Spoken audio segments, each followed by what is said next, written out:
नमस्कार मित्रांनो.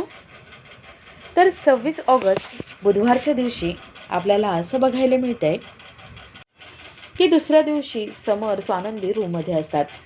स्वानंदी कपाटामधलं काहीतरी घ्यायचं म्हणून कपाट उघडते आणि तिथे ठेवलेलं एक एन्व्हलप खाली पडतं. स्वानंदी ते एन्व्हलप बघते आणि त्यामध्ये समरचे जुने फोटो असतात. स्वानंदी ते बघते. समर आणि तेही बिना मिशांचा. स्वानंदी त्याच्याकडे बघत राहते. समर विचारतो, माझ्याकडे असं काय बघताय तुम्ही? स्वानंदी म्हणते, किती क्यूट दिसताय तुम्ही. स्वानंदी त्याला फोटो दाखवते आणि त्याला म्हणते, मला आवडेल बिना मिशीचे राजवाडे. स्वानंदी त्याला एकदा विचार करायला सांगते आणि खाली जाते. समरला वाटतं की हो, स्वानंदी म्हणते म्हटल्यावर आपण एकदा का होईना या मिशा काढायचा प्रयत्न करूया. आता समरचं वेगळं रूप आपल्याला पाहायला मिळेल. आणि अजून एक गोष्ट इथे पाहायला मिळते, ती म्हणजे स्वानंदीच्या बाबा मंदाकिनीने पैसे कुठून आणलेत, तिच्याकडे क्रेडिट कार्ड कुठून आलं आहे, कुणाचं आहे, हे सगळं शोधून काढणार आहेत. आणि त्यानंतर मंदाकिनीला जी शिक्षा मिळेल तीही बघण्यासारखी असेल. तर या सगळ्याची सुरुवात अशी होते की मंदाकिनी सगळं शॉपिंग केलेलं आपल्या रूममध्ये घेऊन येते आणि नवीन नवीन ड्रेस ट्राय करते. मंदाकिनी त्या ड्रेससोबत छान छान फोटो काढते आणि सुष्मिताला पाठवते. सुष्मिता लगेच काही रिप्लाय देत नाही. मंदाकिनी तिला फोन लावते आणि मंदाकिनी म्हणते, सुष्मिता, फोटो पाठवलेत ते बघ आणि सांग मला कसे आहेत. सुष्मिता फोटो बघते आणि तिला ते फोटो आवडले, ते ड्रेस आवडलेत हे सांगते. मंदाकिनी म्हणते, सुष्मिता, तू जे मला कार्ड दिले ना, ते कार्ड नाही आहे. अगं, कुबेराचा खजिना आहे तो. नुसतं स्वाईप करायचं आणि खजिना आपल्याकडे घ्यायचा. जे मनाला लागेल ते सगळं घ्यायचं, जे हवं ते घ्यायचं. आता बघ, मी उद्या अजून काय काय खरेदी करते ते. मंदाकिनी अधिराचा विषय काढते. अधिरा कशी शॉपिंग करते, किती मास दाखवते, जेव्हा तेव्हा बाहेरचं काही काही खरेदी करते आणि मला कमी दाखवण्याचा प्रयत्न करते. पण आता मी तिच्यावर चढ शॉपिंग करणार आणि तिला दाखवणार मी काय काय घेऊ शकते. मंदाकिनी हे सगळं बोलत असते आणि तेवढ्यात तिथे अधिरा येते. मंदाकिनी मागे वळते आणि तिला अधिरा दिसते. मंदाकिनीचे हातपाय थरथरायला लागतात. ती खूप घाबरते आणि ती घाबरत फोन कट करून टाकते. अधिरा विचारते, काय झाले, तुम्ही एवढं का घाबरलात? मंदाकिनी म्हणते, तू इथे काय करतेस आणि कधी आलीस? अधिरा म्हणते, मी आत्ताच आले. मंदाकिनीला भीती वाटते की अधिराने आपलं बोलणं ऐकलं का काय. सुष्मिताला जे म्हणाली ती क्रेडिट कार्डबद्दल ते ऐकलं का काय. मंदाकिनी विचारते, खरं ना? अधिरा म्हणते, हो, माझं चार्जर इथे आहे का हे विचारायला आले. मंदाकिनी म्हणते, इथे चार्जर वगैरे काही नाही आहे, तू जा इथून. मंदाकिनी तिला हकलवून लावते. अधिरा मंदाकिनीकडे बघत बघत तिथून निघून जाते. मंदाकिनीच्या मनात अजूनही भीती असते. तिला सारखं वाटतं की अधिराने आपलं बोलणं ऐकलंय आणि तिला समरच्या क्रेडिट कार्डबद्दल कळलंय. तरी मंदाकिनी काही थांबत नाही.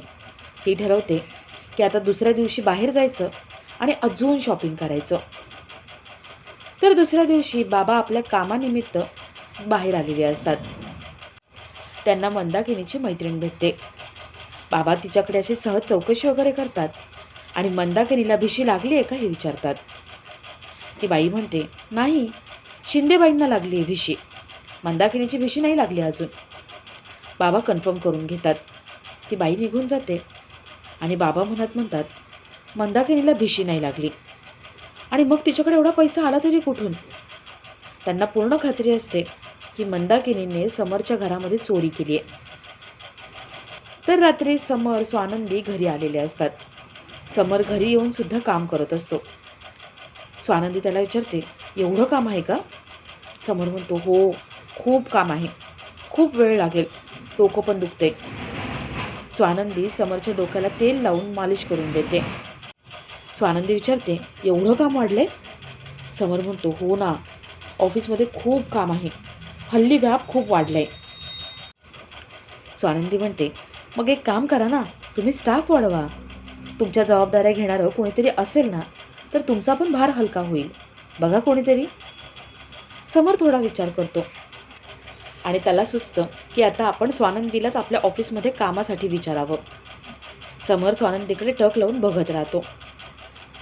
तर इथे रोहन अधिरा रूममध्ये असतात. रोहनचं स्टार्टअपचं काम स्लो चाललेलं असतं. त्याला खूप स्ट्रेस आलेला असतो. अधिरा त्याच्याशी बोलायला येते, त्याला समजावते. अधिरा म्हणते, रोहन, अरे आईंकडे बघून खूप शिकण्यासारखं आहे. अरे त्या बघ ना, त्यांचं स्वप्न पूर्ण करतायत. आता मी इथे लग्न होऊन आले, त्यानंतर मी संसाराकडे लक्ष देत होते आणि त्यामुळे माझ्या स्वप्नाकडे माझं दुर्लक्ष झालं होतं. पण आत्ता मला खऱ्या अर्थाने कळते, आपण स्वप्न बघायची आणि ती स्वप्न पूर्ण करण्यासाठी ॲक्शनसुद्धा घ्यायची. आपले 100% त्याच्यामध्ये द्यायचं. आता आईंचंच बघ ना, पैशावरून माझ्यासोबत किती भांडायच्या. मी पैसे खर्च केले की त्या चिडचिड करायच्या. पण आता चित्र पूर्ण वेगळं आहे. आई हवं ते सगळं खरेदी करतायत. याचा अर्थ काय? आईंनी आत्तापर्यंत पैसे साठवले आणि मग ते पैसे स्वतःसाठी खर्च करतायत. तसंच आता जगलं पाहिजे ना. मी पण माझी स्वप्न पूर्ण करण्यासाठी मेहनत घेतली पाहिजे. माझ्याकडे एक मस्त आयडिया आहे. म्हणजे आपण दोघं वेगवेगळं काम करण्यापेक्षा आपण एकत्र काम करू, म्हणजे भारी काम करू शकू. आपण एकत्र एकमेकांची साथ द्यायची का? रोहनला अधिराची आयडिया आवडते. तो लगेच होकार देतो. तर इथे स्वानंदी विचारते, असं काय बघताय? मी तुम्हाला स्टाफ वाढवायला सांगितलंय. समर म्हणतो, स्वानंदी, मला एक म्हणायचं होतं की तुम्हीच आपलं ऑफिस का जॉईन करत नाही? स्वानंदी म्हणते, नाही हो, कसं काय जॉईन करणार? मला तुमच्या कामाचा अजिबात अनुभव नाही आहे आणि मी कसं काय, मला नाही जमणार.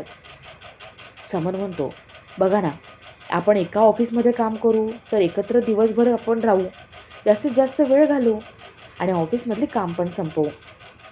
स्वानंदी म्हणते, मला तुमच्या ऑफिसमधलं काम नाही येत आणि माझं काम वेगळं आहे, तुमचं काम वेगळं आहे. मला अनुभव नाही आहे.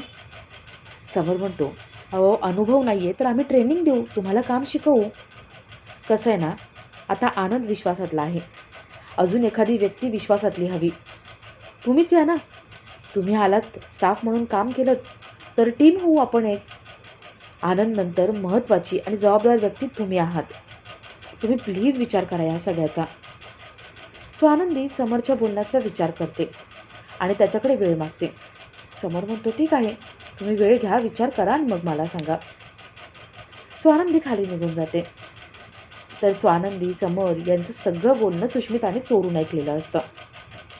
सुष्मिता मल्लिकाला ते सगळं सांगायला जाते आणि आपला आजचा हा भाग इथेच संपतो.